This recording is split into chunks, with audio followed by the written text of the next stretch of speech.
This is the Secretary of Defense of the United States, Robert McNamara. His department absorbs 10% of the national income of this country and over half of every tax dollar. His job has been called the toughest in Washington, and McNamara is the most controversial figure that has ever held the job. Walter Lippmann calls him not only the best Secretary of Defense, but the first one who ever asserted civilian control over the military. His critics call him a con man, an IBM machine with legs, an arrogant dictator.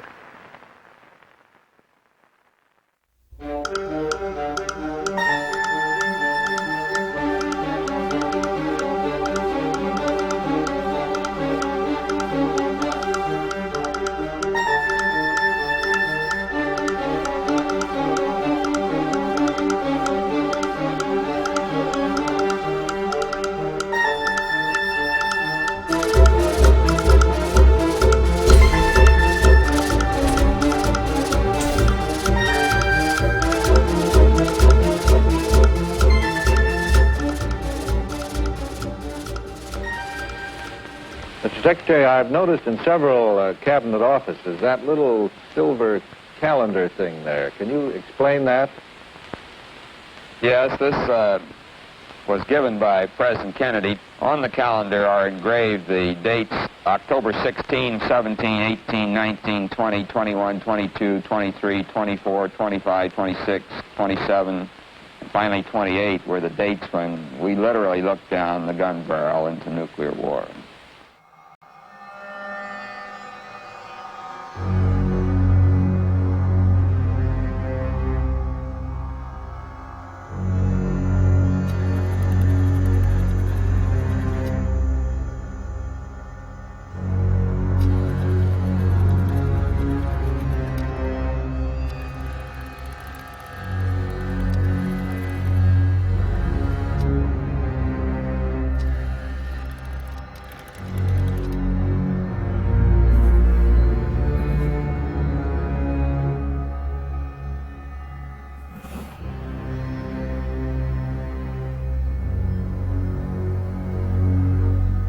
Under a cloak of deceit, the Soviet Union introduced nuclear missiles into Cuba, targeting 90 million Americans.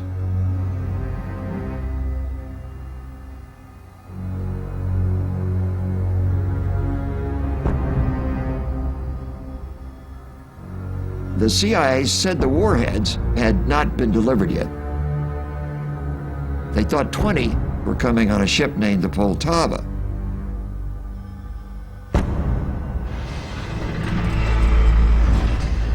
We mobilized 180,000 troops. The first day's air attack was planned at 1,080 sorties, a huge air attack.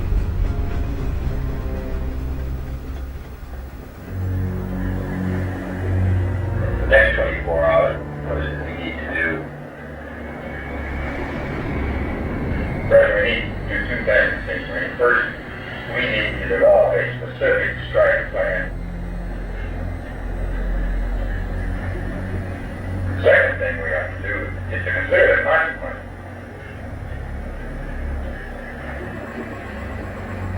I don't know quite what kind of a world we live in after we've struck Cuba. How do we stop at that point? I don't know the answer to this. The chances of it becoming a much broader struggle are increased as you step up to talk about the danger of the United States. Kennedy was trying to keep us out of war. I was trying to help him keep us out of war.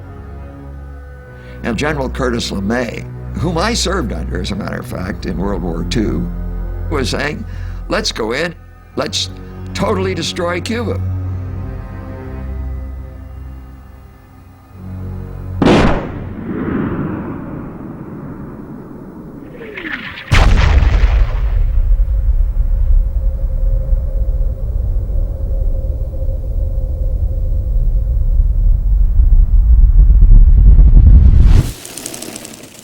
On that critical Saturday, October 27th, we had two Khrushchev messages in front of us.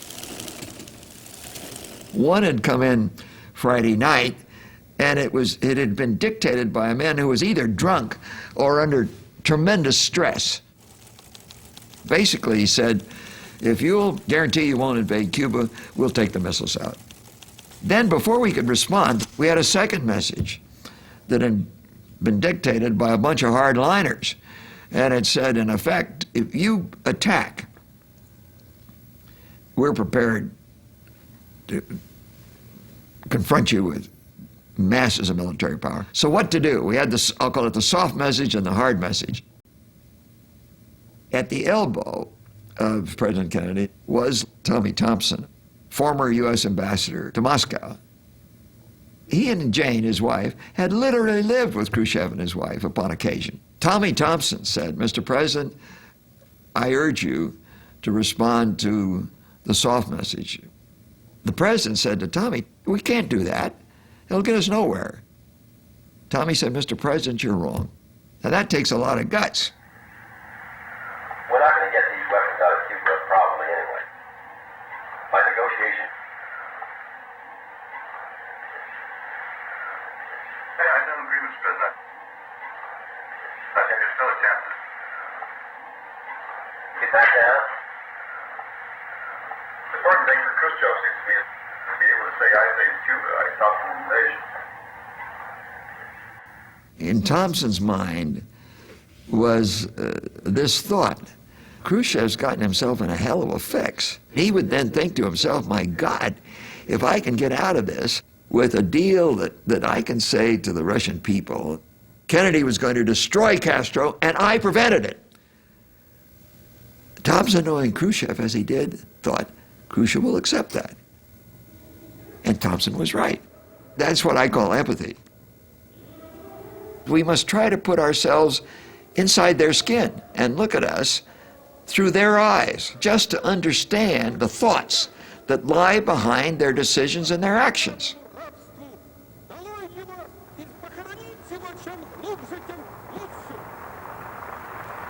Khrushchev's advisors were saying, there can be no deal unless you somewhat reduce the pressure on us when you ask us to reduce the pressure on you. Also, we had attempted to invade Cuba.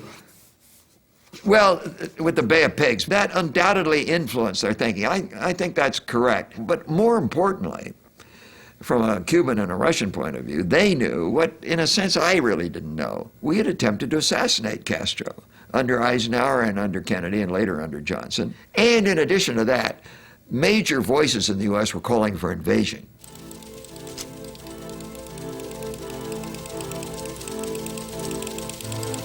In the first message, Khrushchev said this: we and you ought not pull on the ends of a rope which you have tied the knots of war.